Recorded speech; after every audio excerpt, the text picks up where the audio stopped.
We want to start off with a content warning. There will be some honest talk about sexuality and child abuse in this episode. Please be advised. Civic! To each their own. 201 HB Civic SI. We're all different. That's why there are 5 Civics, like the quick and nimble SI Coupe, with 201 horsepower and a 6-speed manual transmission. The next generation Honda Civic. Civic.honda.com. Honda.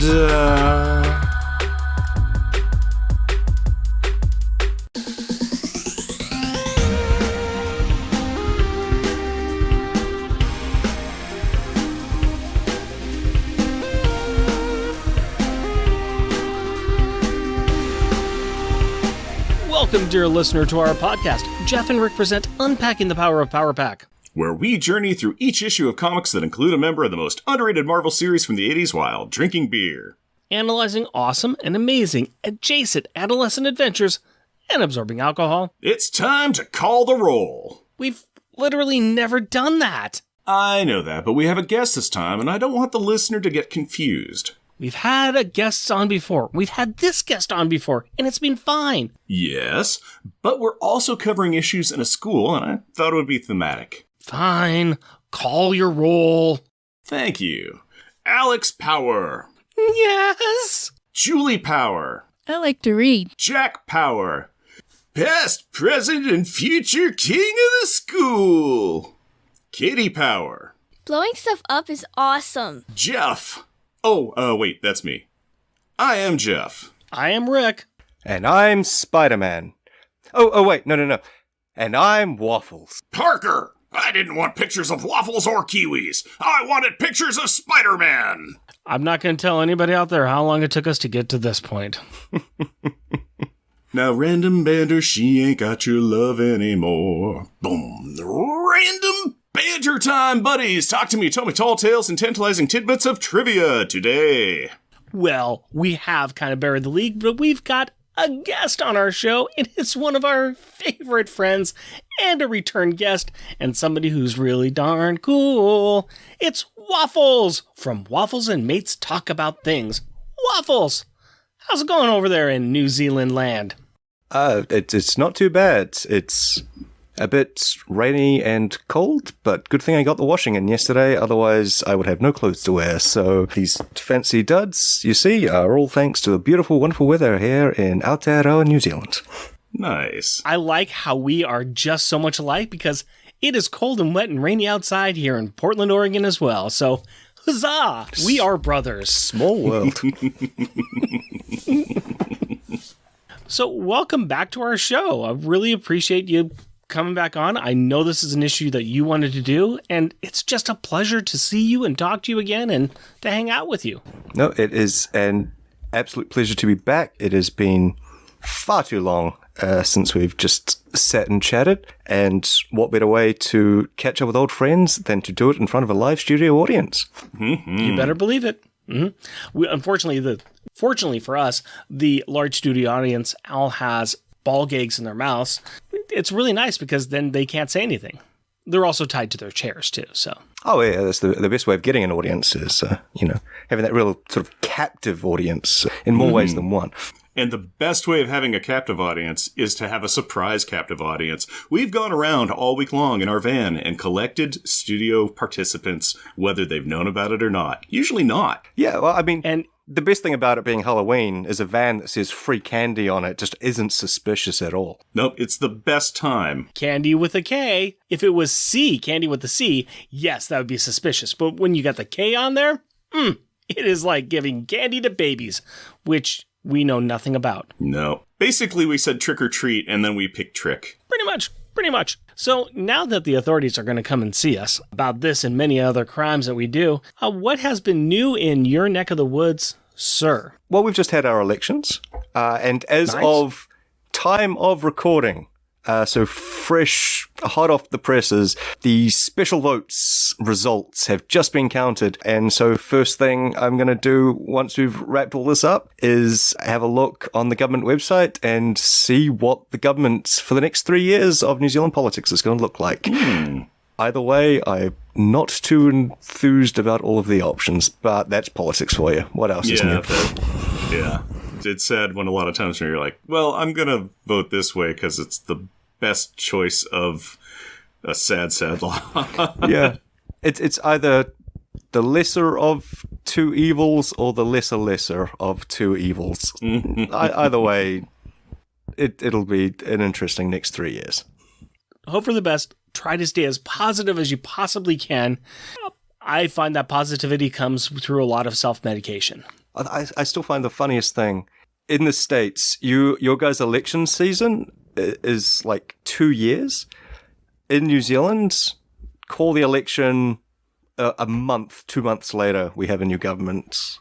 You guys are still in your, primaries? Did we make a production out of it? I think it all boils down to like how our sports teams are, where the seasons never end; they just go on forever.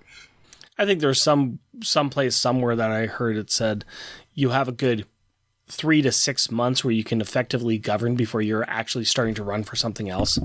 Mm-hmm. Yeah. Oh yeah, that seems to be the problem, where it's just kind of like, well, I got this job, but I've got to keep bankrolling the job that I have, and then hopefully I'll also bankroll it long enough that people then think that I should go into a new position that bankrolls even higher. Yeah, it's just ridiculous.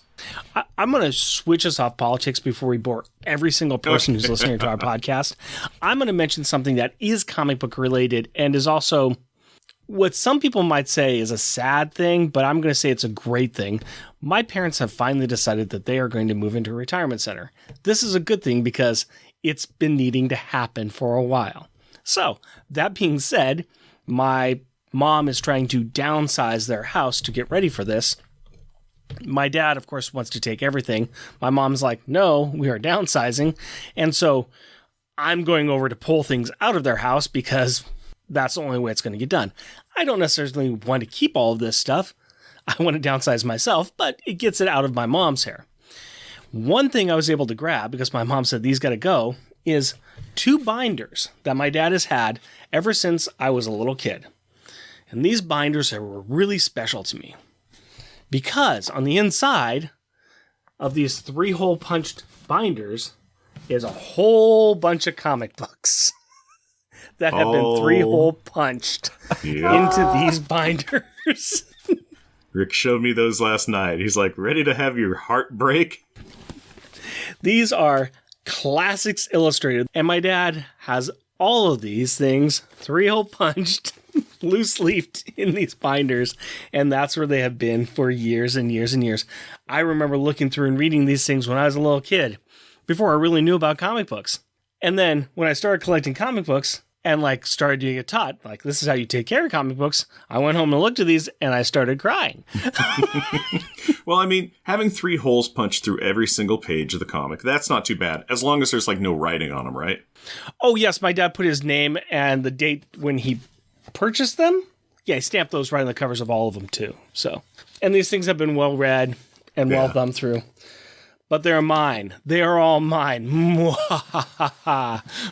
You can all be jealous out there in comic book land with It is a history that you want to keep. Oh, like Jeff said, he was over here last night. They came over and checked out some remodeling work we got done, but I showed them these things. And he did the same thing that anybody else would when they looked at these, after they got finished crying, of course, is put it up to their nose and take a smell of that just slowly disintegrating comic book smell, the pages, the brittle pages, you can just kind of see them falling apart right in front of your eyes. That smell of old pages of text. Love that smell. It's the smell of a used bookstore. Wonderful. Oh, that's nostalgia right there.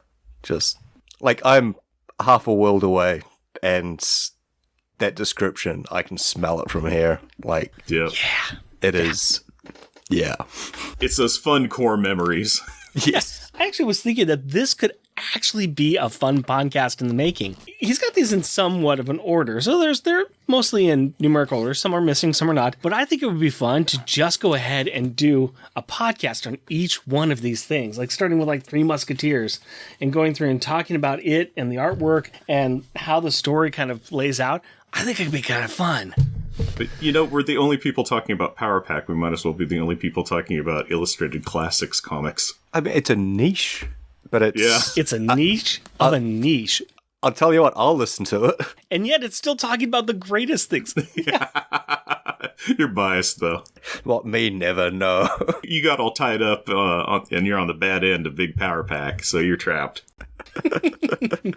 So that's my comic book news for this random banter. Jeff, do you have anything like that's not politics or comic book related? Because, why would you talk about comic books? Oh, yeah, I know. I'd never have time to read those. Actually, I read some miniseries run of Hallows' Eve, new character that introduced an Amazing Spider-Man that I had no knowledge about. I was like, oh, there's an action figure coming out on somebody that... It's a fun character that's... Yeah, she's kind of neat. But I was like, is this a lady hobgoblin? What's this deal? Okay, Spider-Man, this is cementing that it's hobgoblin. Okay, no, it's character. She got a bunch of masks from like an Inferno thing, and she can turn into different creatures. I'm like, okay, this is kind of interesting. So I read her miniseries. It was all right. Interesting character. So I thought that was kind of neat. And otherwise, I'm watching Loki. I do like the girl. Yeah, watching Loki. I do like that character. Yep. Have you guys been watching Gen V?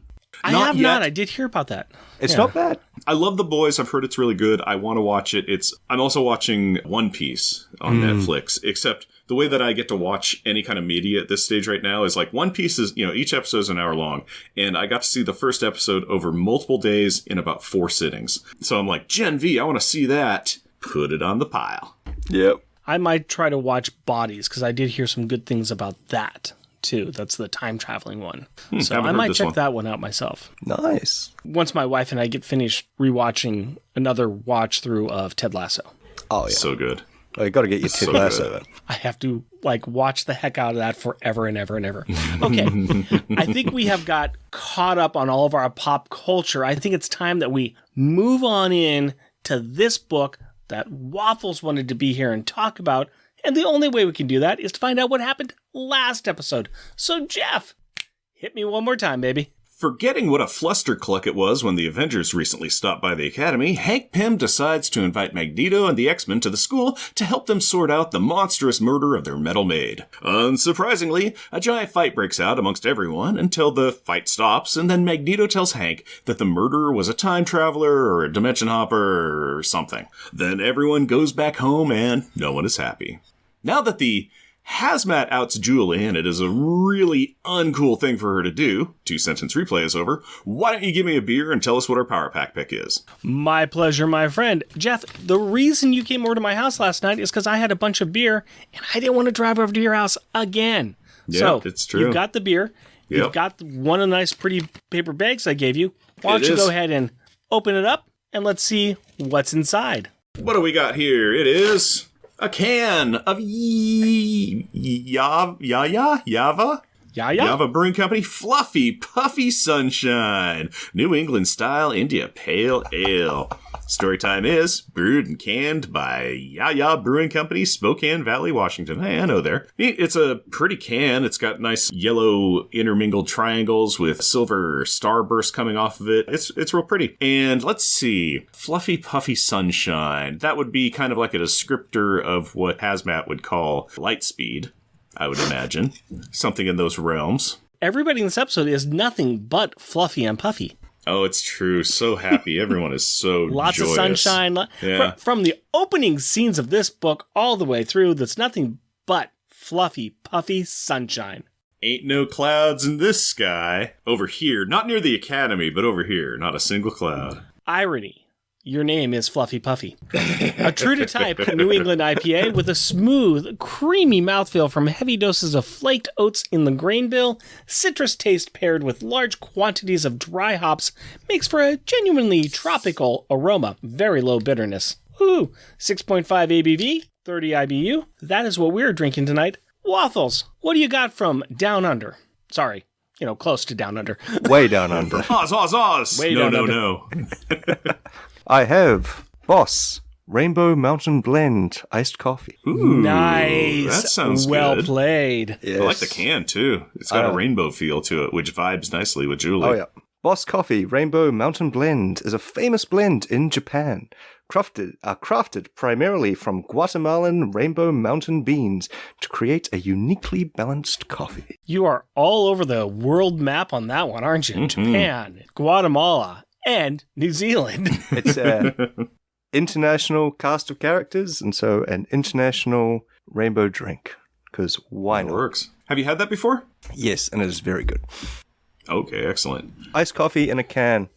Ours is very, very, very hazy, fairly opaque. It's very straw-colored. It's also super chunky. It smells like an IPA. You can definitely smell the citrus in the hops. Yeah. Hey, but that's not bad tasting, though. No, that's a decent hazy IPA. Citrus, flaked oats, and a grain bill. This is smooth. This is nice. You know, this doesn't even say that it's a hazy. It just says New England-style India Pale Ale. New England likes chunks and low visibility. The fog has rolled in. Well, it's New England. But I like the very low bitterness. It's not that bitter. It's got the hops taste in there, but it's not punching you in the face. It's got a little citrus tart, like a lemon, but it's really, really mild, and it doesn't make your face all scrunch up or anything. So And you know what? It is fluffy and puffy.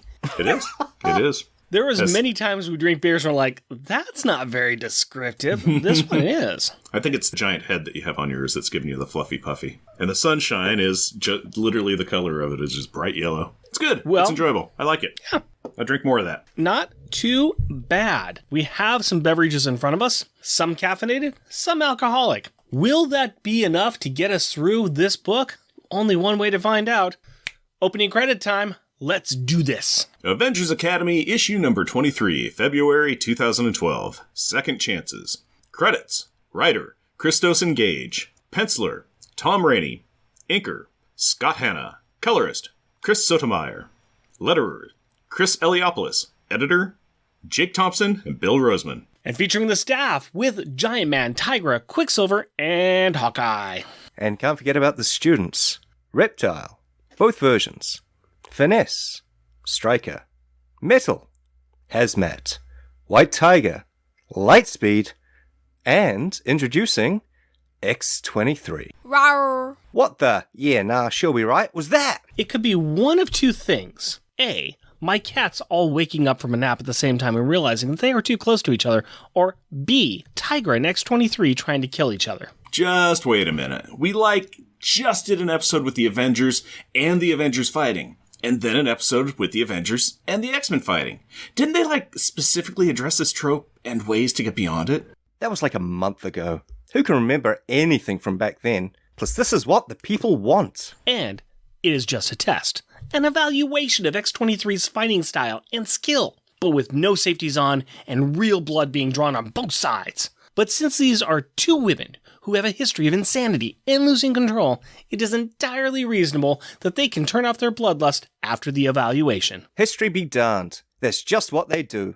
And they even talk about techniques and choices, such as why aiming for major organs could be better than gunshots, and the benefits of wearing less clothes when you know that you're going to get blood on whatever you wear. Now that I think about it, this was a topic in several of my last performance reviews, and could be the real reason I was asked to leave the premises immediately, multiple times. That horrifies me about as much as this entire scene has horrified the audience of students watching. Wait, what? Why would they want our core students and White Tiger and Lightspeed to watch this bloodbath?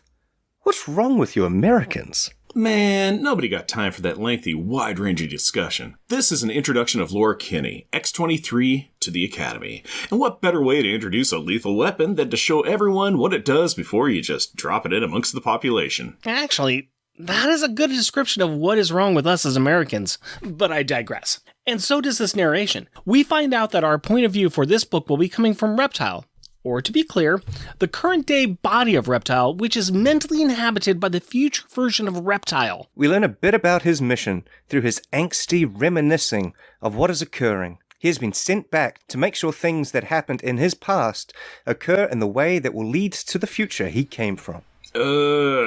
Time travel mechanics. Hang on, I need to go get a bottle of aspirin, and a bottle of whiskey, and a bottle of smelling salts to keep me focused. Yeah. Reptile is fondly looking at his friends, thinking about how their friendship has all changed because of the things that he is going to make happen. But he cannot deviate from that. But he misses his friends. Hand me that bottle collection when you get a chance, would you? I feel like I'm going to need it. Being from the future myself, I have pre-medicated, so I'm able to deal with Humberto's questioning the changes he already sees, like why White Tiger is here, and pondering why he does not remember his consciousness being sent to the future, probably to Australia. We don't put up with that nonsense in New Zealand's timeline. After a couple of pages of emoing, we focus back in on Giant Man and X-23. Apparently, the idea for Laura to be enrolled here was Logan's. I guess when your dad, aka the older original version that your clone self is derived from, tells you to get out there and be with some other kids, you have to.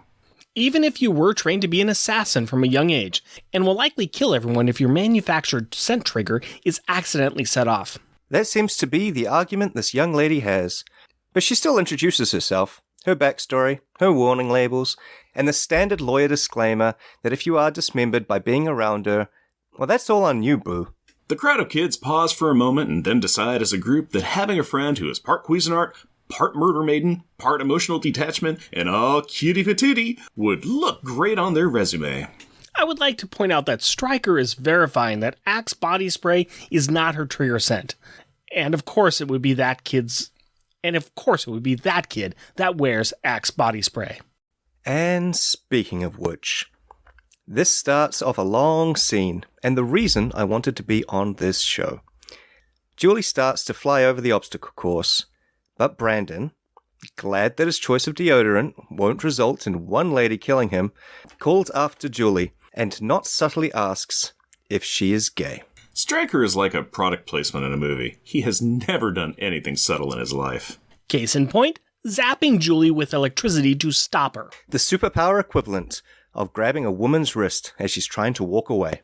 And Julie's response is to fly back around and introduce Stryker's jaw to her knuckles with a rainbow flyby. Wham! Now she is ready to talk. Or not. After laying him out, she lays out her truth. She is not going to share the intimate details of her sexuality with a perverted little deviant like... Oh, he didn't bring it up to be a pervert. He brought it up because he thinks he's gay. Hang on one moment while I run to a hipster shop and buy a record player so we can get an authentic record scratch here. No wait, that'll take too long, so I'll just make this sound instead. Scritch! Julie pauses, but is really not buying this. What about all his comments and innuendos? Innuendos. Not helping, Jeff. Well, you see, it's all a front.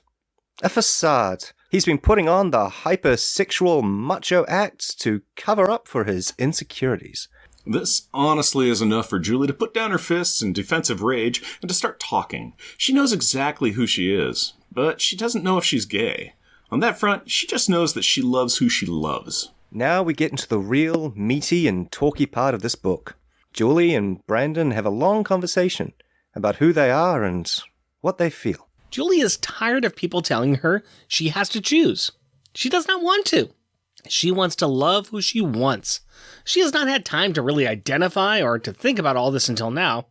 She's been a little busy being a superhero since elementary school. Brandon just advises her to ignore the haters and do what makes her happy. Speaking about Brandon, he has a much rougher backstory. He was a child actor without a dad, but with a manager who seemed to really care about him. And in time, his caring manager started touching him inappropriately. It was during one of these occurrences that his powers kicked in, killing his molester. So, yeah. Brandon is a bit more complex of a character than we thought. He's kind of like a deep-fried onion. He has layers hidden under a breaded crust.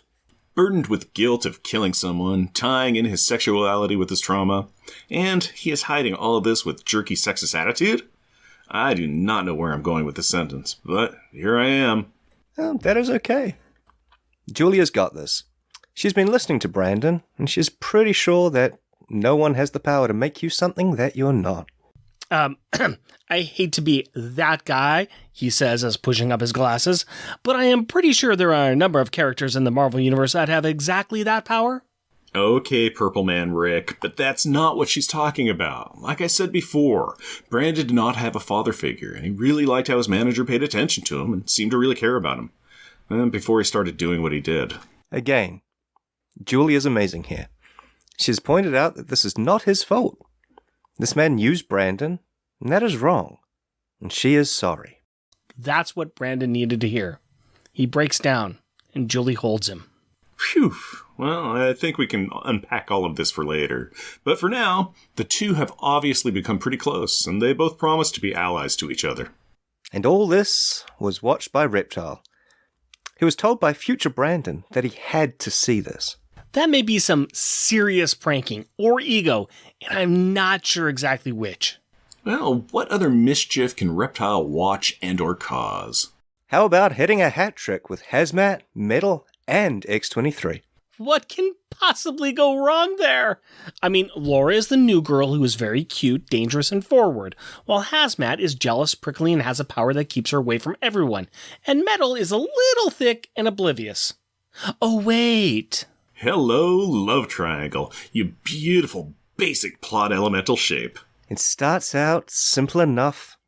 Metal had killed some Nazis, which can happen, and is afraid that he's going to turn into a serial killer or something. Hazmat wants Lara's thoughts. If there's one thing a Wolverine knows, it is about killing. And Michigan.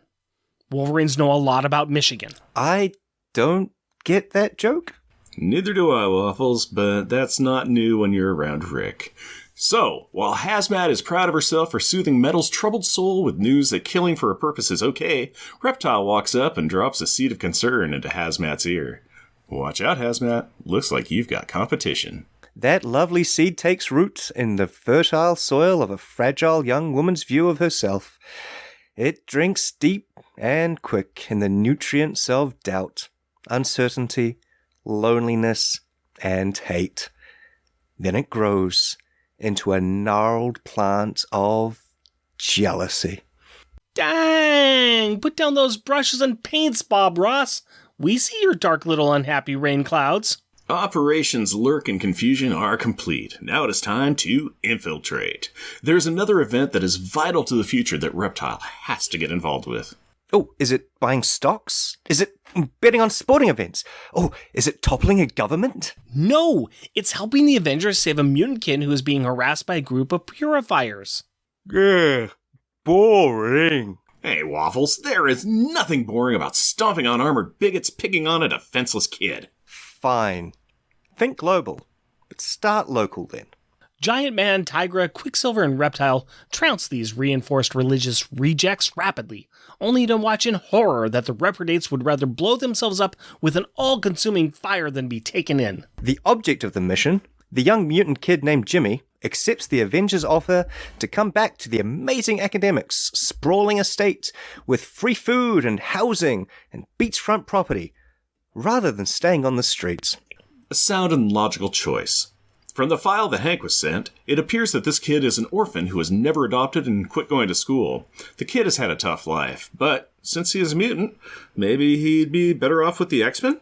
Nice. Newly established school pawns off first saved kid to crosstown rival. Is their PR being run by the Sinister Six? Reptile, showing that he is the adult in the room next to Giant Man and Hawkeye, suggests asking the kid what he wants. What the kid wants is a bowl of ice cream right now. And, besides the ice cream, he wants to stay here. Oh yeah, but after the ice cream? Kid has priorities straight. Reptile offers to show the new Avenger his room. Hank and Clint think that Umberto is showing real leadership. He is actually setting up a partnership of evil. Nice. When Jimmy and Humberto reach Jimmy's new room, the mutant kid morphs into his true form. If I were to describe it, I would say, have you ever seen my favorite movie, The Thing? Oh my god, did the kid turn into Wilford Brimley? No, Rick. More like the mutated dog monster. What is wrong with you? The kid can turn into a rampaging monster, not a rampaging diabetic. I was going to say more like Toxic Avenger. And I am talking about both Rick and what Jimmy looks like. You both are so mean.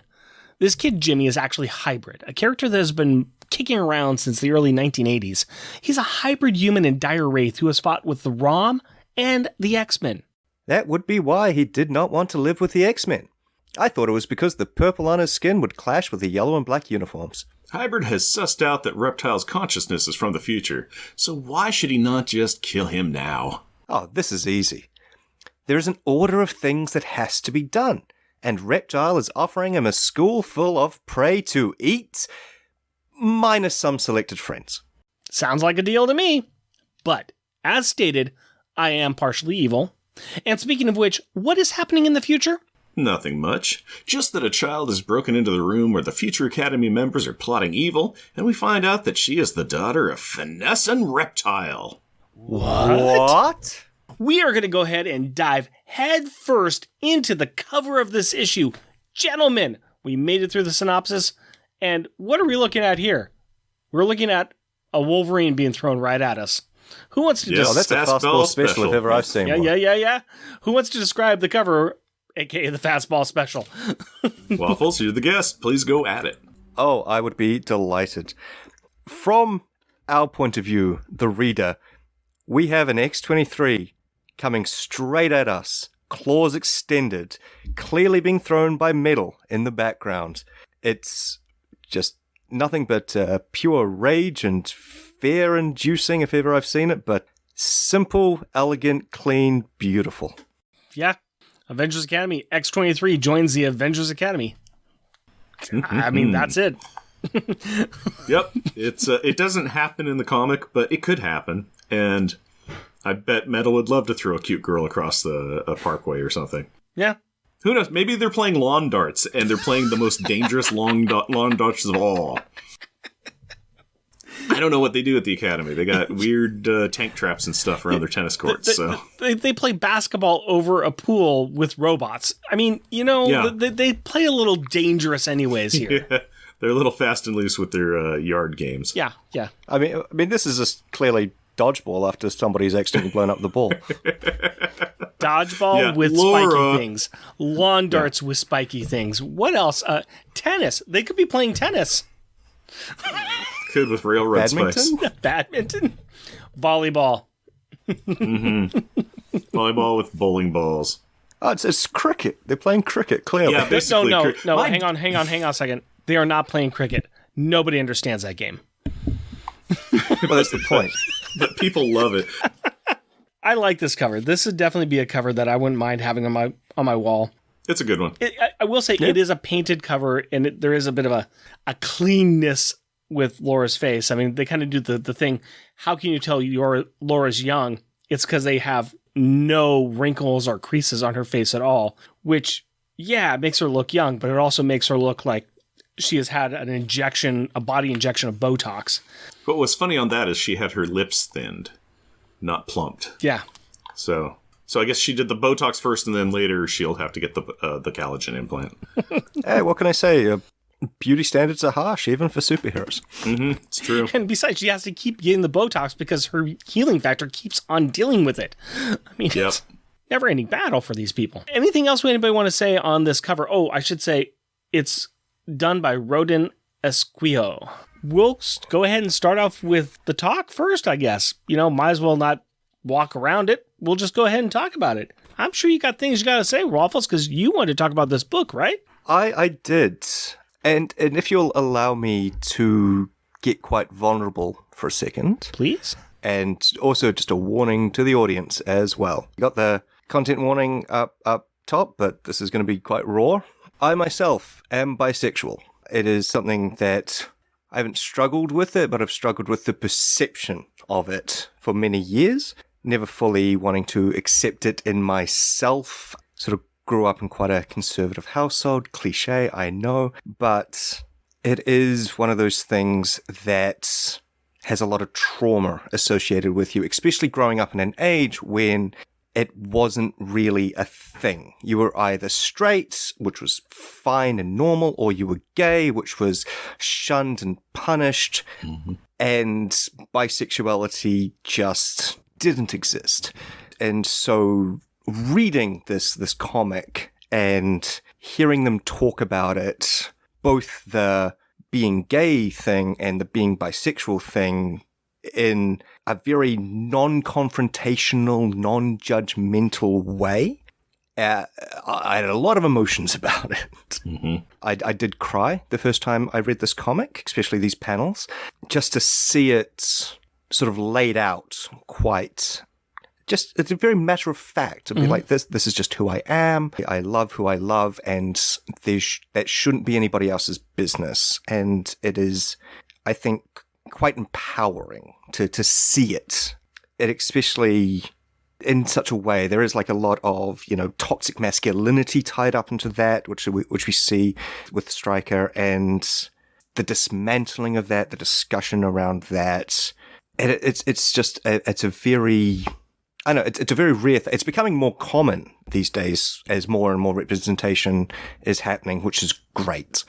But to see sort of it from sort of a comic from way back when, it's nice. Mm-hmm. It's very nice, and it gives me sort of this hope for the future that children, LGBTQIA plus kids growing up nowadays won't, fingers crossed. I mean, there's a lot of struggles in the world around LGBTQIA plus, but the fact that there is representation in media, that more people are talking about it, more people are aware of it, means, fingers crossed, hopefully one day there won't be that trauma and struggles around it that I had to face and had to come to terms with myself growing up. And so it brings up a lot of complicated issues. Mm-hmm.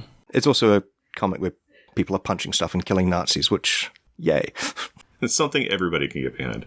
I want to first off say thank you very much for sharing that with us. I appreciate it. And thank you for being honest about how this comic affected you and how you saw the message that was in the comic. I think that's very brave, and I think that's wonderful that you came on and asked to do this one and to talk about it. So thank you very much for that. I was thinking about what you're saying with this, and I think some of the things that really stand out to me right away is we talked about the cover of this book. It's about metal throwing X-23. It says Shattered Heroes. It says X-23 joins the Academy. Nothing on this book says a very special issue. Nothing on this book highlights Stryker or Julie. On the cover, it's about X-23 joining. It's the first kind of introduction. The majority of the book's about Reptile and his thoughts about what's going on. But they have this really meaty conversation right in the middle of the book that's talking about this. But it's not the focus of the book. And there's something, like you said, there's something nice and comforting about that. Going back to 1992, where we have Alpha Flight 106, where North Star comes out as gay. That book was solicited as that. It had North Star on the cover. The entire book was just this drama set piece about him coming out as gay. It was a very special after-school special and a half. And that's what you had. And that's what we usually see. We have a lot of conversations now about what is acceptable for kids, what is acceptable for literature, what is acceptable to have in front of people. We have a comic book that, once again, is talking about this as a matter-of-fact issue. It is one of the things that the kids are dealing with, along with having powers, making adult decisions, killing people, being taught the right way, having forces against them. And then there's also the, hey, and we talked about it last issue too, hey, I like this person. I want to have a relationship with this person, but I don't think I'm ready for it yet. And then there's also, well, I want to have a relationship with a person. They're the same sex as me. Is that going to be okay? Is that going to be frowned upon? What's the image that I'm showing to the world?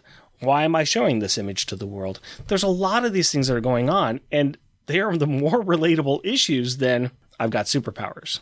Metaphors, everything, of course. Yeah, and the fact that it was just part of the story, and like you were saying, how it wasn't pointed to or special issued or anything, or even hinted about, or like that wasn't the focus of it, it was just part of the storytelling, is fantastic, because that's the way that these kind of things should be, instead of, like you're saying, going, oh, it's a very special issue, and we'll touch it one time, and we've done our work. We've done it. We can pat ourselves on the back. No, just make it part of the storytelling. It's normal. It's organic. It's just more of the tale. It's just like, oh, okay, this is what I know about these characters, and I've learned stuff, and this is great, and this gives a tie from the new girl, Julie, to one of the originals with Brandon, and then it's like, oh, now they have a relationship, but it's not the relationship that you might think that it would be, because you're like, oh, two attractive people saw each other. They're main characters. I guess they're dating now, kind of thing. So, yeah, it's nice that it's included, and it is nice that it exists, and it's also nice to know that this can be storytelling that can be progressed throughout the series. Spoiler alert, I guess, for future issues.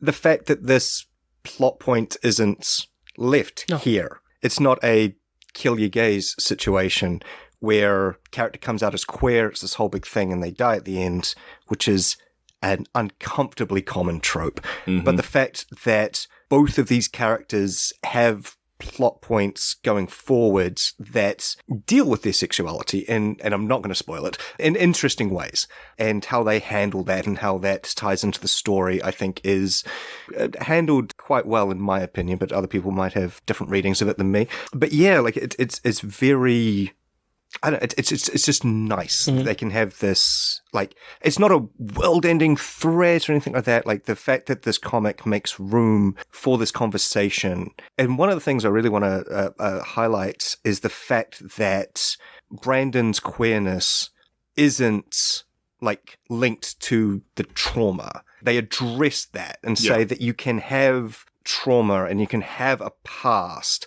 but that didn't make you, like, it affected you, but it didn't make you this way. Like, you are this way and that is fine. Perfectly normal and cromulent, but you can deal with the trauma, but dealing with the trauma doesn't mean you stop being gay. Like, you know, the trauma didn't make you gay. You can deal with the trauma and still be gay at the end, and the gayness doesn't have to create more trauma. It can create joy. It can create, you know, these beautiful moments and relationships. And as I said, like, addressing this toxic masculinity of this feeling of having to hide it behind this bravado and this over-sexualization, and the fact that he talks about deliberately hitting on people that wouldn't go with him. That, you know, it's just like, it's a point in futility.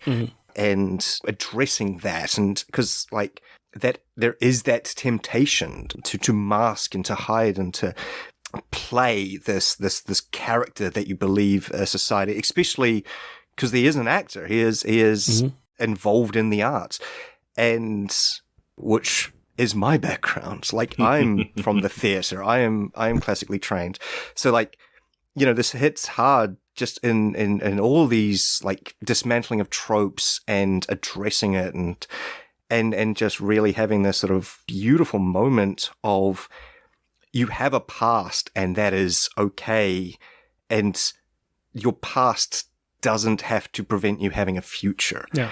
And seeing Brandon cry, like, that's what gets me. Was this fact of, like, this sort of this beautiful moment where they're having these emotions and letting them out. And, like, it's so rare in comics that are filled with bravado and filled with this hyper-masculine idealism, and seeing one of these, you know, hyper-masculine characters breaking down and crying and having emotions and being vulnerable is just beautiful. Beautiful. I want to see it more. I don't think it happens enough, but just seeing it here is just, it's just beautiful. It's great. I can't say enough about it. It is really neat, because he introduces it where Julie kind of tells her truth, and then he's like, this is kind of nothing. It doesn't affect me at all. Don't tell anybody about it. But, and then he starts telling it, you know, what happened to him. At which point Julie is just like, whoa, this is not your fault, and you do not need to hide. It is okay. It was not your fault. And I'm sorry this happened to you. Because he was still masking it. You know, he had opened up truth going, hey, I think I'm gay. But then just to be able to have that openness and that release, and even at the end of it where he's like, really shared a lot of strangers, this is kind of excessive. Julie's like, we know each other better now than most people know each other. So realize you're going through hard times, but you don't have to be alone now. And that's a powerful message right there. Knowing that you can have somebody that can understand, or if not understand, will be there and just be like, hey, I can at least be here with you. Like you said, to reiterate, accepting the different traumas that are there. Not to say that his sexuality is a trauma, but having to hide it, that's a trauma. The past that he had with his manager, it's a trauma. The death that he caused with his power, trauma. And so you start putting these things on top of each other, and you start to bury the lead, that you're tying up what you are and who you really are as part of that, and you're tying that all together in the same package, and you can't split it apart. And that's where he's at right now, which it's acceptable. You can see it. You can completely see it. That's all tied together. Got it. Julie does the kind job of just gently pulling those pieces out. Okay, well, we'll put that one over there. We'll put that over here. We'll put that over here. These are all separate things that are all in the same package. We just need to separate them out and start to work on healing from there. And even not being a trained psychologist or anything like that. She just has enough emotional intelligence to know how she can open up and how she can help him deal with this right here and now and just be a friend. It's handled well. And once again, it's the credit to this issue really lies in the fact that it's a silly issue that's kind of all over the place on some levels. It doesn't have a single narrative thread that really ties a lot together. There's a lot that's going on. What are you talking about, Rick? A time-traveling dinosaur has recruited a hybrid dire wraith to eat students at his school. What's hard to follow there? That's the last story. This is like the third story that's in the book of like 6 stories, man. You've got this really powerful statement that's here, and they've got it tucked in here. And yet at the same time, I think it flows and fits with this.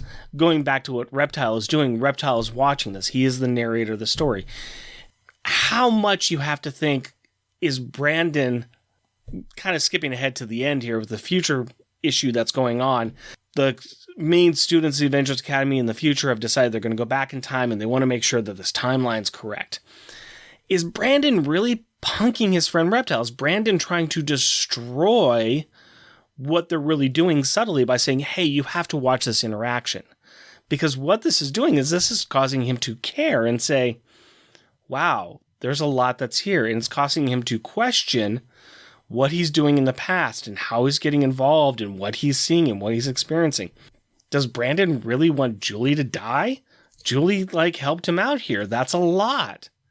So there's questions about what's going on. They'll still manage to tie it together pretty well, but it's just one of the stories. The implications of all the future stuff is that all of those relationships have broken down and that they are only together through convenience. Yeah. And how often have you ever thought about trying to go back in the past and fix a relationship that fell apart, or, go back and redoing stuff? And every day, at least twice an hour. It's so related. Having this opportunity to go back and being stuck in the fact of, if I, screw up one iota, then the whole future is going to be different. So I'm very constrained in what I can do.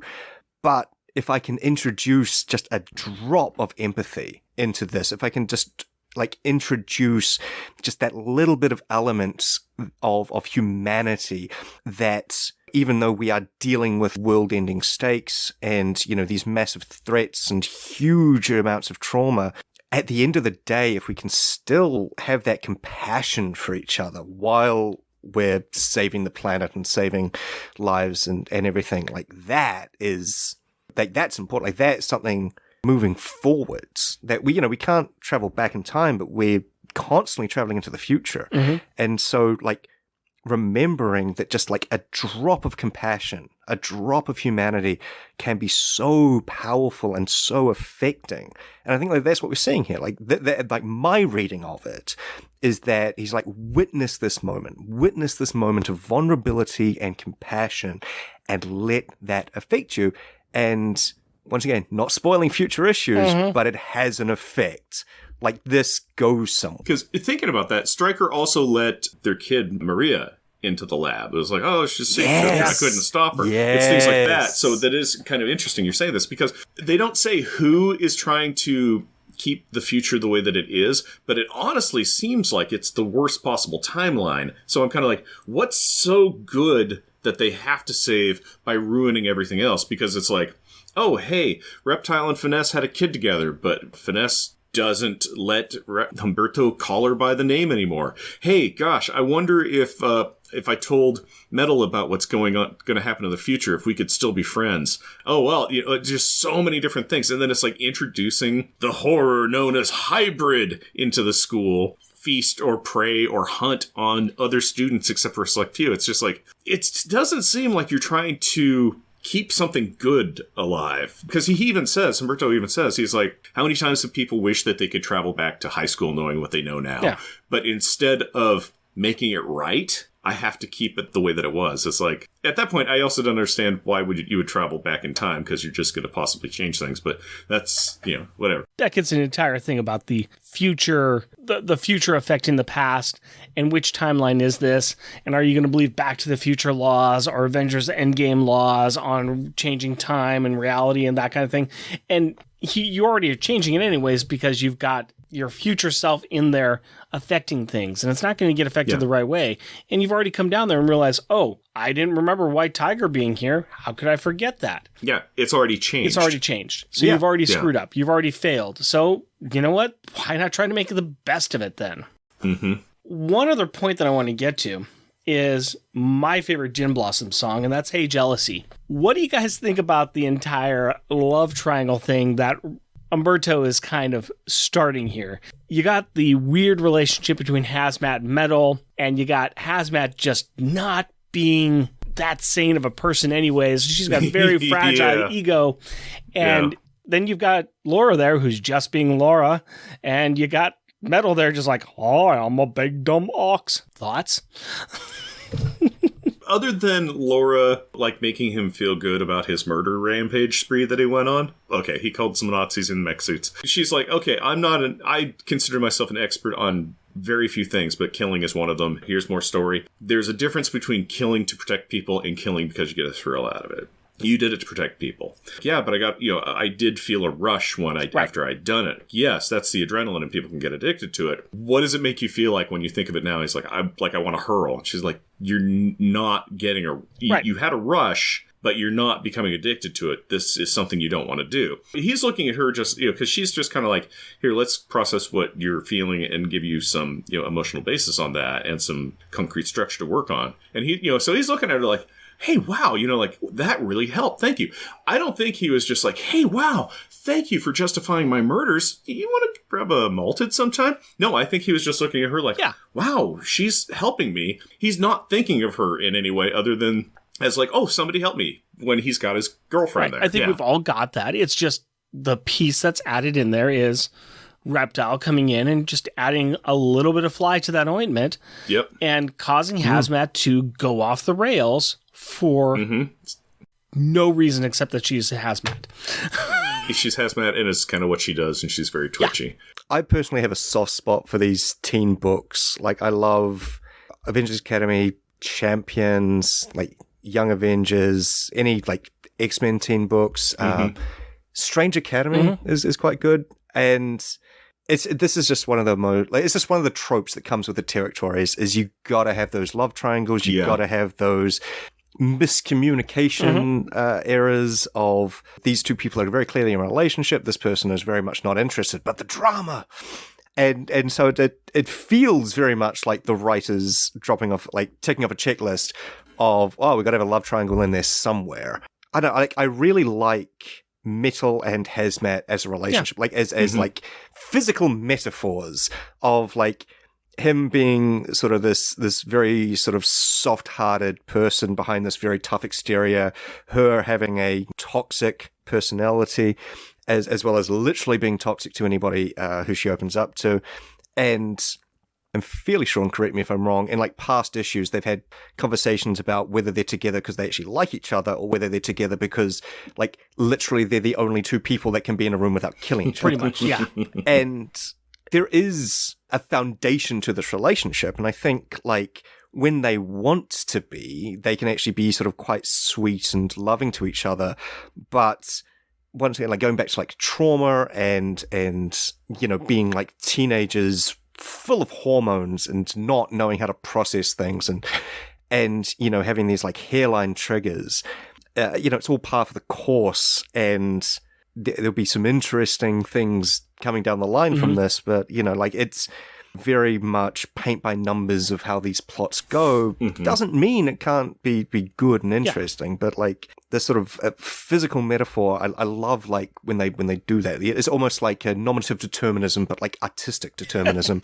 And then you have Lara Kinney being this personification of just bestial feral instincts. And ironically got she is the most calm and logical one there, and she's probably got she's got the most trauma out of anyone in that group, but like the only difference is like she's learned how to process it. She's had Logan as a mentor. Like she knows how to like compartmentalize this stuff and how to not let it affect relationships and how to take the time and space to deal with the things that she needs to deal with. And she's offering that out. But like the rest of them, it's all just hormone city, no stops till the end sort of. And so like it's a very logical response of like just have that little seed of doubt just being like full blown hands off, he's mine. Which here's what I'm hoping in this. I'm hoping they do follow through with this trope of the love triangle, but only from one angle. Only from Hazmat's side. And Laura and Metal are not involved with it, but just in Hazmat's mind. I think that might be an interesting kind of like, view of it. So no spoilers, but these characters have a lot of growth that they need to go through. And to be fair, Laura, we already know that she is pretty much just kind of a cold fish to all this. She's got her other things that she's got to deal with, and she is practical, she's logical, so yeah. She's as oblivious as Metal to most of this too, because it just doesn't interest her. Like she's just trying to be a good supportive friend. But that's another thing too. I mean, we go back to the conversation we started with between Brandon and Julie, and we look at Hazmat and Laura and Metal. All of these kids are dealing with sexuality and their feelings the same way. Laura's not interested. Anybody. She's just worried about herself. Metal, he wants to be loved, but look at what he looks like. Hazmat, her sexuality involved, kind of like Brandon, it involved hurting somebody and nearly killing somebody. So all these kids are dealing with sexuality and love and relationships on different terms, and yet they're all playing a game of joust on different levels. Trying to figure out how to jump up there and get the birds and everything. Wow, that's a metaphor right there, ain't it? Everybody's riding a turkey. Everybody's riding a turkey. And like from a pure like emotional level, I remember being a teen myself, which was longer ago than I care to admit. Days ago there was. Oh yeah. That there is this sense of, if I ask this person out and I get rejected, or what if I ask them out and we start dating, but then I do the wrong thing, and there is this very much the sense of like not having superpowers and still being afraid of hurting people and still being afraid, messing things up and causing disasters, and seeing in my peer group of just relationships going south and just the amount of collateral damage that can happen from that. And that's without any of them being like walking nuclear reactors or being able to like punch through buildings. From that sense, like there is this sort of very much, even though they have these like superpowers and they can do these amazing things, there's still that sense of emotions are hard. Yes. And like I could punch somebody and kill them, but like my words have a much bigger impact than that. Like hurting somebody physically is one thing, but hurting somebody emotionally and spiritually is on an entirely other level. And I think like that's what they're getting at. Yeah, and it lasts with you and sticks with you. And sometimes it's intentional and sometimes it's accidental and you don't know. If you accidentally like put an elbow into somebody's eye, you know it. But if you accidentally say something that completely wrecks them, you may not. The recovery and the getting past that of the sort of trying to rebuild these relationships, that can be some of the hardest things that you've ever gone through as a human being. Like trying to accidentally damaging somebody emotionally and then trying to recompense that in itself is superhuman task. Like that is one of the hardest things that people can ever go through, and like that's the stakes. That's what we're playing with. I would like to take this moment to move us into the part of the show where we actually say words that hurt people and injure relationships and really, really skewer the creators of this book as we get into our gallery of greatness and talk about the art in the book that we want to pin to our walls and absolutely ignoring and mocking those pieces of art that we don't want to touch. Segue. All right. It was a good one. You. It was a good one. Kudos. Let's talk about some good joke art in this book. I know we've got some. Waffles, you're our guest. Do you got some joke artwork that you would like to point out to us? Yes. Marvel Unlimited, page 15, at the very bottom, Giant Man looming large in the background as Quicksilver is running fast, and I call it looming large. Yeah. It's a very weird perspective. It is a little fisheye. I actually think that's funny because I also looked at that on Marvel Unlimited. That's one of my backup best ones. I called it Quinjet because they're all rushing to and fro around the Quinjet. So I like that one a lot. It is very dynamic. It's extremely dynamic. I looked at that one a lot. I could not even put that into my backup or good art one. I didn't know what to do with that one. And I was pretty sure somebody would bring it up. It is ridiculous. And it's Giant Man. He's bent over and he's got this goofy look on his face. It's the pose. It's the fact that his arms are bent out backwards like he's Naruto running. Like it's And the position of the Quinjet with the Giant Man behind him, it's not right, folks. There's a hint that's there that's not right. Let's move on. I don't want to look at this one anymore. I do think it's funny that Waffles picked that as his joke backup, and I picked it as my backup best. I think that's funny because I do totally see where you go, this is a joke. Yeah. Jeff, what do you got for a good joke one? On page 6 of Marvel Unlimited, I call it the worst ear infection I've ever seen. And this is it's just a little thumbnail picture of Humberto's face, and he's transformed just his ear and kind of neck area into a dinosaur ear that can hear really well, because he's spying on Tigra and Giant Man, talking to Laura, who just came in, because he was always like, I always wondered what they were saying, and so he's listening in, and he's transformed into a dinosaur ear. But it just looks like a terrible, terrible overrun infection on his ear. It is just nasty looking. It's not going to heal if you keep picking at it. No. I mean, just let it heal, man. I think they have a cream for that. Yeah, I understand that, like, dripping vanilla oil in it or something is homeopathic. Go get the antibiotics, dude. You need them. My backup joke one is on the second page, and it's the bottom panel after all of the kids have been watching this horrendous fight between Tigra and Laura, and then they stop and they just start talking about their nails and talking about shopping, and the kids who are watching their facial expression is "What happened?" Yeah, they are shock, horror, and trauma. Look at Finesse's face, though. What does Finesse's face look like? Passive. Just blank. Completely passive. Passive. It's blank because she doesn't get the emotional cues on that, where everybody else is like, jaw-dropping. So it's awesome. It's an awesome picture. Even White Tiger with a full mask on, you can tell she's like, You can tell. This is my top joke one, and I just call that, can't unsee that. No. Let me go ahead and throw my top joke one here, because I think I'm at least one behind you guys here. And I call this one Home Run. And I wanted to know if you guys can even guess what I'm talking about when I give it that title. The good old Louisville Slugger that Julie provides to Brendan's face when she swings around and gives him a two-fisted punch of justice. Yeah, home run, Julie slugging Brandon. That made me chuckle. I'm like, he deserved it. Oh, yeah. Totally did. But I will give you mine, which is on page 20, and I call it Worst Case of Pink Eye I've Ever Seen.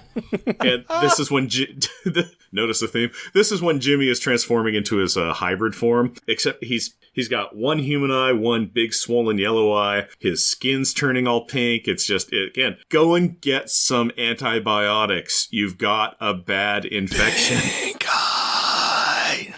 I think that's our joke ones. Who's got some good art that we haven't talked about yet? Well, I did my backup of the Quinjet, which was his backup joke, so. Page 17, right at the bottom. Quicksilver dismantling one of the fanatics. Yeah. Mm-hmm. I just called this, I'm seeing double 4 Quicksilvers. There was a lot of really good art in this book. There was a lot of really good art. Hard to choose, but that's my backup good art of just... It really conveys the speed, which I think is essential. It's dynamic. It's using the space really well. But yeah, it's simple and just I like it. It's nice. The Purifiers look neat too. They did it. That is a really good panel.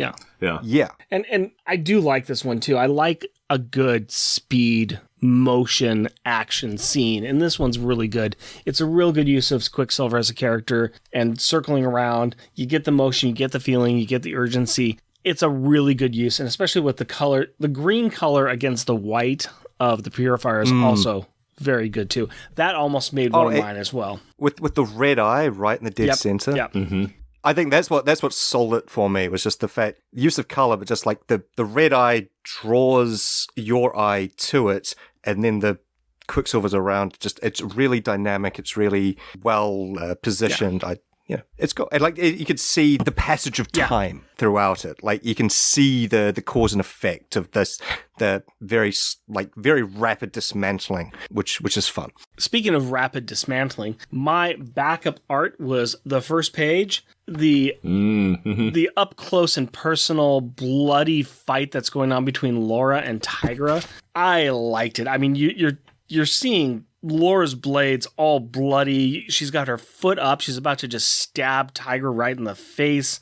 Tigra is they're just all over each other. It is vicious and it's cool. And it's a great opening splash page. I just really like it. It's neat concept too, because it's like we both have blades or claws. We both have advanced healing. Yeah, just go to town. Yeah. Nothing personal. It's just, go do some stabby stabs. It's very cool. And it bleeds right into explaining all the different parts of it too, which is awesome. Does anybody else have a top good art one? My top good art is on page 21, and I call it Hybrids. Are you on the same page, buddy? Yeah. What about you, Waffles? No, Waffles, are you on the same page for your top? I've got a different one. I knew...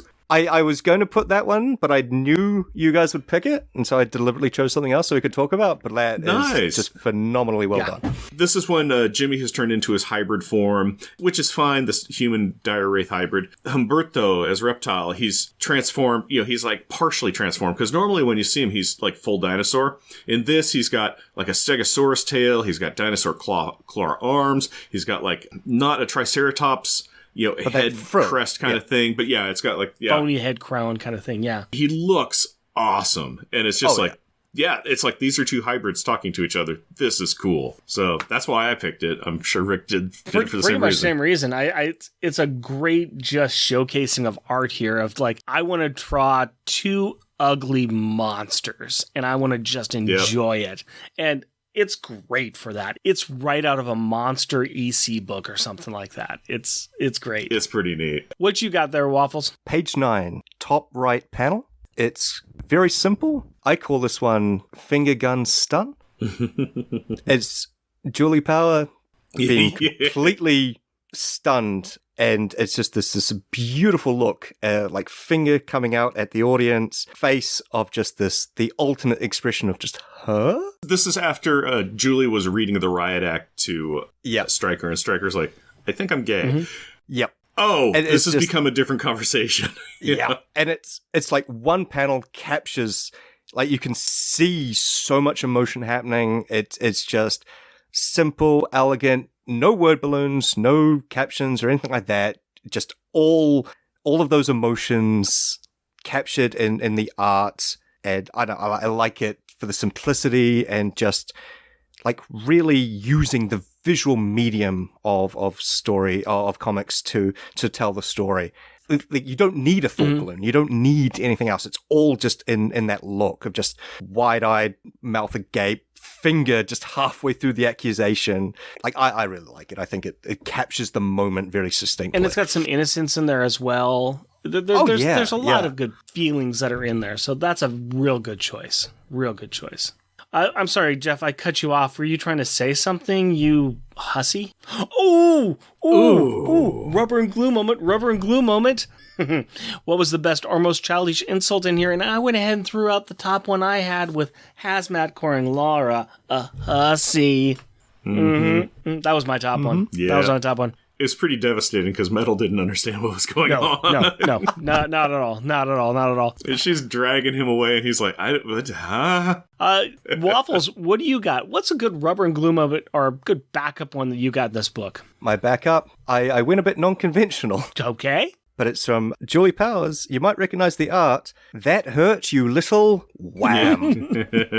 Yeah. When words can't do it, fists can do the talking for you. She was about to insult him, but her fist got Oh, yeah. in the way. Yeah. No, I like it. I like it. She had just been electrocuted by him as a way of getting her attention, so yeah. Yeah. She had a whole bunch of cuss words that were coming her way, but the sound of her Oh, yeah. fist blockaded those. Yeah. Jeff, what do you got? You're going to see a lot of Stryker and Julie talking in mine, but page 10, they're at the stage where they're talking, and because she's like, look, yeah, a lot of people knew when they were kids that what their sexuality was. I was too busy getting superpowers from alien horses, and then there's people who think that I'm just confused under bad influences, like I moved west and suddenly caught the gay, which is Ellie's answers to bed bugs. It's not so much insulting him as it's just like, she's got a lot of repressed kind of anger about this deal, and I just like the whole range that she did there. I thought that was really great. Oh, yeah. Just getting a lot out. Yeah, she's getting a lot out. My backup was Hazmat calling Laura the Yoda of killers. Oh, that was a good one. That was my number Yeah, one. that's a good one. I love that. And once again, Let's get some advice from the Yoda of killers over here. it's not quite an insult, but it is an insult. It's I actually saw that as being like, that's Hazmat being gracious kind of thing. It's Yeah. like, it still is a dig, but it's a nice Yes. dig. yeah. Oh, it's extremely passive aggressive. Yeah. I didn't pick it, but that is a good one. What do you got, Jeff? It's on page 8, and this is Stryker and Julie just now engaging, and Julie's response is, I'm sure there's plenty of websites that can help you with your needs. Yep. Ow. It's just like, it's not that I want to know what websites they are for a friend, but it just the aspect of like, hey, I want to talk to you. Yeah, you need to talk to me. I know what your needs are, you pervy perv. Yep. So good. All right. Waffles, here is something new for you to think about and enjoy and try to come up with something. It's our Parent of the Year award. We thought that Reed Richards showed us what being a good parent is not. And so we wanted to develop this trophy that we could hand off to people who were bad or good parents in each issue. Jeff, do you got a Parent of the Year award? Finesse. Future finesse. For the simple fact that she was literally a parent and had to be reminded that this child that got into their lab is her child. She's like, oh, yes, I thought I recognized her movements. Good choice. She's got the brain that lets her do the physical stuff, but it makes the memories go away. So it's kind of not her fault, but also it was really a bad parenting moment. Wow, that is a really good choice. I really question mine because that's a really good one. I really like that one. I'll go ahead and say mine. I thought Tigra, and I don't really know if it's good or bad, but my thought behind it was, don't you like it when mom takes the new foster girl and sizes her up by having a straight up blood match in front of you? I guess that would be a bad that'll certainly parent. do it. It takes all sorts, yeah. Well, I mean, that's fairly good parenting. Anytime Aurora brings a little friend around, I just get in the old hexagonal ring and let's just see what you got. And they're like, I'm 6. I'm like, yeah, you're going to be 6 in stones because I'm going to beat you. You're not hitting me. Oh, You're yeah. not hitting me. You're not hitting me. Yeah. Yeah, what you got? Waffles, who do you think is a good parent or a bad parent in this book? I've got 2 that I was tossing Okay. up with. I guess I will do my joke backup one first. The very appropriately named, so not appearing in this book, Logan, for enrolling X-23 into the academy. I think education is important, and enrolling your ward into a school is always a good parenting thing. Yep. I like that choice. That's a solid That is good. choice. My second serious answer, Reptile. Something time traveling to preserve the timeline in which your kid exists. Yeah. Anybody willing to travel back and relive childhood trauma certainly has some paternal instincts. Yeah. Yeah, he did it all to save his kid. I'm sure that's going to be the outcome of the story. He's like, I need to make my kid exist. I'm sure that's going to be the outcome. I'm sure it'll all work out perfectly fine. Oh, it's gonna go so It's going to smooth. go so well. Let's talk about the most popular and most shunned, the best character and the worst character in this issue. I'm going to go ahead and go first because you just mentioned Umberto, and I'm going to tell you, he was my worst in this book. Same. And the reason Same. why is because he is causing the mischief, he's causing the mayhem, and he's eavesdropping on all of his friends, and he is just really the worst in this book. He is the person that's causing all the trauma. He's causing all of the issues to happen. Yeah, we need that, but at the same time, he's horrible in this book. And he's learning that this is a lot harder than he thought. But yeah, he's just the worst. Again, it looks like he's trying to preserve the worst possible timeline. But when he's in there, he's like, I've gone back in time, not to make it right, but to make it how it was. It's like, that's not good. Yeah. So yeah, same with you. I'm right on the same page. Who you got, Waffles? Just for diversity, I went with Hazmat because jealousy is never a good look on anybody. Solid choice. Solid choice. But that was just for purely to have a bit more of a conversation because Yep. obviously it's Umberto. No, I honestly, You went for the diversity choice. I get it. honestly though, it's Yeah.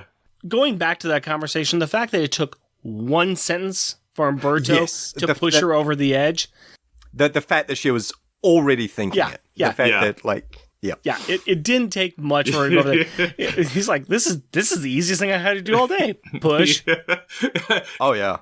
It would have been even better and dumber if he had just like walked up and just said, "You should be angry," Yeah. and that she was like, "I am angry about Actually, this." even worse, all he needed to do is go by and go, that's it. Yeah. That's it.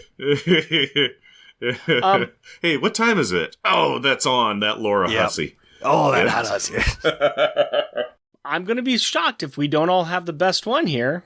Julie? J to the U to the L Julie. to the I to the Julie? E. All Yep. right. Julie. Around the Yeah. horn.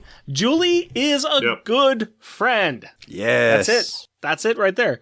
Not trained in it, not trying to stand out and solve the issue. She's listening and she's talking. She's a violent enemy and a caring friend. Yep. Hey, we all agreed on something. That's cool. Hey. Now, can we Got there in the agree end. where this book fits in our issues? All of our top grades, all of the issues have got at least one member of Power Pack in them.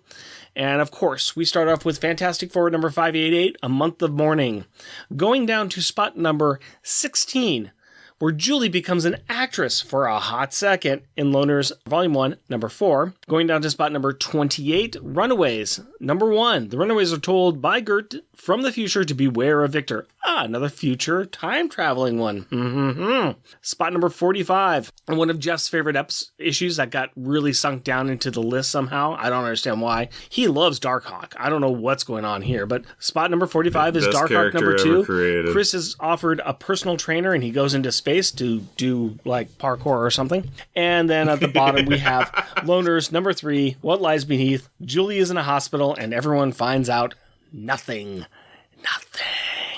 Waffles, this one touched you. How good is this issue overall, though? It's got one really powerful scene in there, but how good is this issue overall for you? See, I will admit I'm biased. Yes. I love Avengers Academy. It's one of my favorite runs of comics ever. And like this issue, as I've said, it has a special place in my heart. Like I would be very disappointed if this didn't make the top 10. Like my pitch is that it's the new number 7. That's just me spitballing. It's a place to start. That spot is currently held by number 22, the issue before it, Disappointments, and that's where Magneto and the X-Men show up to help fight Quicksilver. The one thing I will say off the top of my head is that issue has one good through line throughout. It's pretty darn solid. It's like, this is what the story is about. It's Magneto there to help and just having a fight with Quicksilver. And that's what's really good about this one. This issue is a little bit scattershot. That's kind of my feeling on it. Jeff, you got anything you want to say? I actually do, because I was also looking at 7, and I think that because I'm like, okay, what are ones that we've covered already? And I'm like, yeah, 7 is feeling like a good location for it, because between the two, I do think I like this one a little bit better. So I agree with Waffles. I think 7 is a great spot for it. Okay. My counter argument to this point, just to help the conversation, this issue felt more like an Avengers Academy issue, whereas the previous one feels more like a family drama between Magneto and Quicksilver, Yeah. which is only tangentially related to the Avengers Academy. So, like, one of them is like a solid Avengers Academy book, the other one is a solid comic book. Both good issues. Like, it's like they could go either way. But that's just my thoughts on it. Well, that's because the previous one had Magneto in it, and Magneto, it's just like, hey, welcome to the Avengers Academy. I am Magneto. Every time they were trying to go Avengers Academy, Magneto would be like, but me. me. And then they had to focus on him for a while. And then some stuff happening. Me! Magneto, me! So yeah, it was very much like a X-Men kind of side thing. It was Magneto making it he's like, this is a mini series of one. It's like, actually, this is an ongoing run called Avengers Academy. Magneto School! Here's the thing is that you Issue guys keep on talking and keep on arguing, and I was trying to say for a while now that because the two of you are agreeing that this should be the number 7, I was fine with it. I was like, it's 2 against 1. I would have gone down to just one spot, but you guys have already said it, so I'm willing to move on. You guys are the ones who are still like, it's me, Magneto, it's me. That's exactly what Jeff sounds like in my head. Rick belaboring facts over and over again. Constantly can't let it go. We're ready to move on, dude. Well, then let's move on. Waffles, you've been drinking coffee all night to stay awake with us. How's that coffee treating Yes. It is treating me very well. I've got the last few dregs right now, which I'm finish off. Yeah, last sip is as good as the first. Yeah, I really like it. It's clean, simple, elegant, but sometimes that's all you need out of a coffee. you? Out of 5 coffee beans, and you can go ahead and cut one of those coffee beans in half, how many coffee beans would you give that? It's a solid 4 out of 5. Nice. It's a good 80%. Excellent. Jeff, what are you thinking about the appropriately named Fluffy Puffy Sunshine by Yaya. It just works so well for this issue. It's all fluffy and puffy. Yeah, super fluffy puffy. I'm enjoying this. This is a really tasty beer. It is. I can't believe that it doesn't have lemon added to it, that it's just citra hops and stuff, because this is a very, very lemon-forward beer, which I do like. It's like I like my Hefeweizens, and I like to add lemon juice to them. I'm enjoying this. This is a really good strong 4 for me. It's a tasty beer. It's nice. Everybody get on the floor and open that door, because we got 4s, and we want to walk the dinosaur. Yeah. Everybody get on the floor. Our drinks all are 4s. Reptiles and gosh, that fell apart. Reptiles and dinosaur. Done. Boom. All right. I killed that bit from the Lungbox Crusade. That's what we got. That's what we got for our drinks. Jeff, what's next? Well, while Rick killed that segment, we're going to go to a new segment that absolutely kills it, which is Kids Perspective. And that's where Rick talks to his now 13-year-old daughter, Carrie, about the issue that we just covered. So, Rick and Carrie, take it away. Hello, Carrie. Hello, Daddy. How are you today? Good, and you? I'm doing very well. I'm especially happy that I get to talk to you about a comic book. Yup. You ready to talk about this simple little comic book that's just out of nowhere? Nothing special about it? Sure. What did you think of this book? What was your reaction when you got done reading it? Yeah. Yeah? That's all you got to say? There was a lot of time stuff and stuff. I'm a little confused. What are you confused about? This kid, Reptile, like, he saw the future somehow, and then... His future self has been teleported into his younger self's body. So, future adult version of him, who has all of his memories from the future, he is currently inside his younger self. So they've switched, and now he needs to make sure everything happens again? Yeah, he's trying to make sure that certain events occur so that a specific future happens. Okay. So that being said, does that make a little bit more sense then about what's going on in the book? Yeah, a little. Okay. What else do you think about Reptile? What do you think about his entire thing of doing this? Sound like a good plan, or sound pretty evil, or what do you think? I'm not sure if he, because I don't really know the entire outcome of it. It's just he wants it to be like the outcome that he's experienced. It's the outcome that him and his friends in the future have all experienced.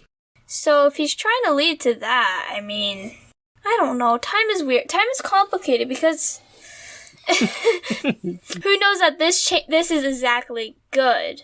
Right. There probably is some things that are a problem in the future. Forcing the future to go a certain way is probably not going to be the best thing. Also, he grabbed like a demon or something. Yeah, we'll get to talk about that character next time. But I think there's other things we could probably talk about in this book. What else big happened in this book? Stryker and Julie, they had a talk about the LGBTQ kind of community, sort of. Yeah.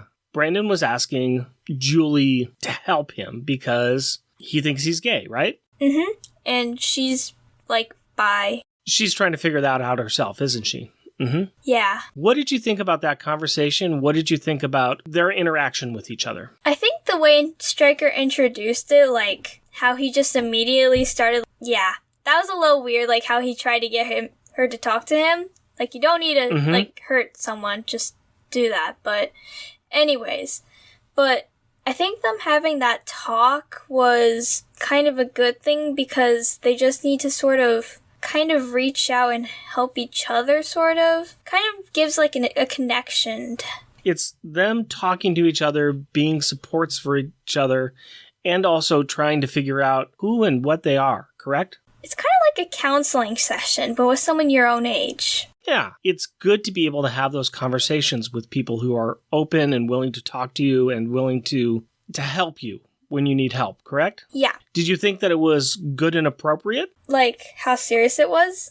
Yeah. Do you think it was okay in this comic book to talk about that? Yeah, I think it was okay because Marvel's already pretty serious at some points, so people have probably already gone there and done that, so... You don't see it too often. Yeah. And a lot of times people don't like these kind of conversations to occur. Because they're really serious. Well, they're serious, and some people think that they don't belong. Some people are against. Yeah, it's also pretty strong for people who have really strong opinions about it. Correct. So it may not be good in that sense, but I feel like that's something that, and I don't want to like make anybody hate me for this, but I feel like they shouldn't have to be afraid for that. No, you shouldn't. And these are conversations that people are having anyways, and it's perfectly fine to have those conversations with their friends and to talk about it, and it's perfectly fine to read about it and see people like that represented in many different forms of media. Yeah. Right? Yeah.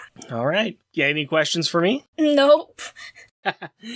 Any other questions or concerns or thoughts about this book? Not really. Okay. I mean, did you enjoy it? Did you like reading it? Yeah. Now that you understand some of the timey-wimey stuff? Yeah. Let me get this straight, though. You were confused about the time traveling and Reptile's role, but you were not confused at all about the conversation between Brendan and Julie. That was kind of a conversation that didn't really drop you completely somewhere that you didn't know. They kind of put some background into it, and yeah. And it's something that can really happen in real life, right? For people like them, probably having each other is the best thing they can have experiencing these things, so. I would agree with that. Okay, that's all the questions I have for you then. Thank you very much for your time, Carrie. You're welcome. I love you. Love you too. Ah, happy birthday, Carrie. I know, so many things, so much stuff. Candles, and dinosaurs, people, and hybrids. I hope you didn't get a hybrid car for your birthday. You're too young for that. Shout out time. We'd like to recognize those listeners that take time to write in or leave us a review. This is for episode 145, where we covered Avengers Academy, issue number 20. Charles Gears, Jeff Polier. Jeremy Daw. Justin Steiner, Limax7, who says, I've noticed that hardly anyone in the Marvel Universe actually learns. And that's in reference to people going to school. This is true. They don't go to schools to learn anything. They go to get in fights. Yeah, fact. We're seeing it every page here. Every page. We also like to thank those fantastic listeners that give us a few bucks here and there to keep doing the show, to keep us in beer and bandwidth. And that includes adorably astonishing and amazing Andrew Burns. Cheerfully cheeky and charming Char Logan. challenging, cheesy, and chuckling Charles Gears. Destructive and devastatingly delightful Damian Witter. Dynamically dangerous and devious Doug Jones. Intelligent, interesting, and innovative Isaac Perry. Jesting, joking, and jovial Jeff Polier. Just jealous and jeweled Jeremy Daw. Muscly, mighty, and meticulous Matthew Birdsey. Mythical and magnificent monologuing Matthew Laserwitz. Steely, salty, and steamy Sailor Bear Sodar. Sad and sickeningly silly Shag Matthews. Tyrannically terrifying and tame Tim Price. Way wordy and wobbly Waffles, who's also handsome and present at the moment. These are facts. They're written down. It's true, it's in the script. Weird and wonderfully wacky Wind. Next issue, we'll be covering Avengers Academy, issue number 24. And check out some of the old shows I did with Monthly Monday Movie Muckabout on Longbox Crusade Network. I'm not doing them anymore, but yeah, check out the old ones. They're not too bad. And after you're done with that, go on over to check out our merchandise, which is available on Redbubble. Go to redbubble.com and search for Unpacking the Power of Power Pack. Waffles, can you tell the wonderful people what you do and where you're at on the internets? If you enjoyed my silliness, sometimes sincerity in this episode, you might enjoy my own little improvised comedy podcast called Waffles and Mates Talk About Things. Episodes come out when I have the time to make them. It's effectively me sitting down, sometimes with good friends of mine, and just making up silly jokes. It's fun if you like that sort of thing. You can find me on the internet as NZ Waffles or Waffles the Magic. And I will honestly say that it is the best and only podcast that I listen that comes out of New Zealand. Jeff and Rick Present is a bi-weekly self-produced podcast recorded in front of a live studio audience in Portland, Oregon and Christchurch, New Zealand. If you would like to interact with us through the magic of the internet, you can do so through Twitter at Jeff and Rick Present, Blue Sky at Jeff and Rick Present, our Facebook page, Jeff and Rick Present, our email address, Jeff and Rick Present, all one word, at gmail.com, or at our website, jeffandrickpresent.wordpress.com.